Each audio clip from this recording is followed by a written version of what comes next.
नमस्कार दोस्तों, welcome to all of you in Anupam Abhiyan. आज की इस चर्चा में हम डिस्कस करने वाले हैं कि जो नॉर्थ कोरिया एज अ देश और उसका जो डिक्टेटर है किम जोंग उन, इसके बारे में आपने बहुत सारे वीडियोज देख चुके होंगे कि उसने सर्टेन टाइप का ड्रेस कोड, सर्टेन टाइप की हेयर स्टाइल अपने कंट्री में अलाउ कर रखी है। उसके बियॉन्ड आम नागरिक नहीं जा सकते हैं।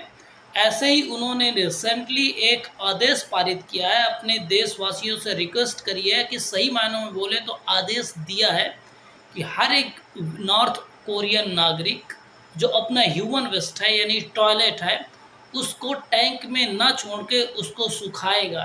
तो इसके पीछे की वजह क्या है? क्या किम जोंग उन डिक्टेटर है इसलिए उसको कोई नई सनक सवार है, या कि उसके पास ऐसी कुछ मजबूरियां हैं जिसके वजह से इस प्रकार के आदेश दिए गए हैं किम जोंग उन के द्वारा। यदि आप करंट अफेयर्स को फॉलो करते हैं तो कुछ वक्त पहले आपने ये भी सुना होगा कि नॉर्थ कोरिया में ही 6 से 8 महीने पहले जो स्कूली बच्चों का यूरिन है या कि आम नागरिकों का जो यूरिन है उसको भी कलेक्ट करने की बात की गई थी। उसके पीछे की वजह ये थी कि जो ह्यूमन का यूरिन है उससे यूरिया बनाई जा सकती है। उसको यूरिया बना के जो नॉर्थ कोरिया में जो फर्टिलाइज़र है यानी खाद है जिससे जिससे खेती होगी, उस समस्या को सॉर्ट आउट किया जा सकता है। इन सब चीज़ों को सॉल्व करने के लिए नॉर्थ कोरिया में आज भी खाद की प्रॉब्लम चल रही है, और जो ह्यूमन वेस्ट को प्रिजर्व करके उसको सुखाने की बात की जा रही है, उसके पीछे की भी वजह जो फर्टिलाइज़र की कमी है उसको बताया जा रहा है। पर आखिर ऐसा क्यों किया जा रहा है? आप सोच रहे होंगे कि बहुत सारी मात्रा में जैसे भारत रूस से खाद खरीदता है, कुछ चाइना से भी बहुत सारे कंट्रीज़ जो फर्टिलाइज़र है उसको इम्पोर्ट करते हैं। तो नॉर्थ कोरिया भी क्यों नहीं इम्पोर्ट कर लेता? अपने नागरिकों को ऐसे उल्टे सीधे आदेश क्यों देता है? देखिए, इसकी बेसिक वजह है जो यूरोप के कुछ कंट्री, कंपोजिट रूप से यूरोपियन यूनियन और अमेरिका के बहुत सारे जो इकोनॉमिक सैंक्शन लगे हुए हैं, उसकी वजह से बहुत सारी आर्थिक गतिविधियां किम जोंग उन या कि North Korea as a nation नहीं कर सकता है।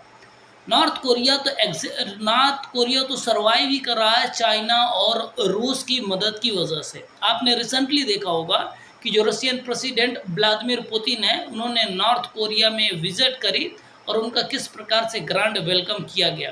क्योंकि इसकी वजह है कि चाइना और जो रसिया है, यही दो कंट्रियाँ हैं जो नॉर्थ कोरिया को सपोर्ट करती हैं और जिसकी वजह से एज अ कंट्री सर्वाइव कर रहा है। तो टॉयलेट को तो मुख्य रूप से टॉयलेट को प्रिजर्व करके उसको सुखाने की बात इसलिए की जा रही है क्योंकि नॉर्थ कोरिया में भारी मात्रा में फर्टिलाइज़र की कमी है और ह्यूमन वेस्ट के द्वारा फर्टिलाइज़र बनाया जा सकता है। पहली वजह, इम्पोर्ट नॉर्थ कोरिया क्यों नहीं कर सकता? बहुत सारे ट्रेड नॉर्थ कोरिया दूसरे कंट्री से नहीं कर सकता। उसके पीछे की वजह अमेरिका के, यूरोप के इंडिविजुअली नेशंस के और as a collective European Union के बहुत सारे इकोनॉमिक सैंक्शन लगे हैं, जिसकी वजह से दूसरे देशों के साथ व्यापार करना कठिन हो जाता है, मुश्किल हो जाता है। और तीसरी वजह, जब व्यापार नहीं करते तो हमारे पास फॉरेन रिजर्व भी नहीं होता, फॉरेक्स रिजर्व नहीं होता, जिसके बेसिस में इंटरनेशनल जो ट्रेड है वो संभव हो पाता है। उसकी भी वजह से नॉर्थ कोरिया दूसरे देशों से कम वस्तुएं इंपोर्ट करने की उसकी आर्थिक क्षमता होती है। ये मुख्य वजह होने की वजह से नॉर्थ कोरिया के जो डिक्टेटर है किम जोंग उन, उन्होंने अपने देश के नागरिकों को आदेश दिया या कि रिक्वेस्ट करी, आप जैसे भी आप इस बात को समझना चाहें, इस प्रकार के कानून को पारित किया है। तो आप देख सकते हैं कि किस प्रकार से अमेरिका या कि जो यूरोप के कुछ कंट्रियों की बातें या कि उनके जब इंटरेस्ट हर्ट होते हैं तो किस प्रकार से इकोनॉमिक सैंक्शन लगाए जाते हैं, जिसका परिणाम ये भी होता है कि ह्यूमन यूरिन और ह्यूमन टॉयलेट को भी कलेक्ट करके उनसे फर्टिलाइज़र बनाने की सिचुएशन आती है और देश को किसी भी प्रकार से सर्वाइव करने के नए नए तरीके खोजने का प्रयास किया जाता है। उम्मीद करता हूँ कि ये बातें आपको समझ में आ गई होगी कि किम जोंग उन ने टॉयलेट को कलेक्ट करने, उसको सुखाने और उससे खाद बनाने की बातें क्यों की गई। नॉर्थ कोरिया जैसे कंट्री रूस और चाइना की मदद से किस प्रकार से सर्वाइव कर रहे हैं। Thank you so much for watching this video. Thank you.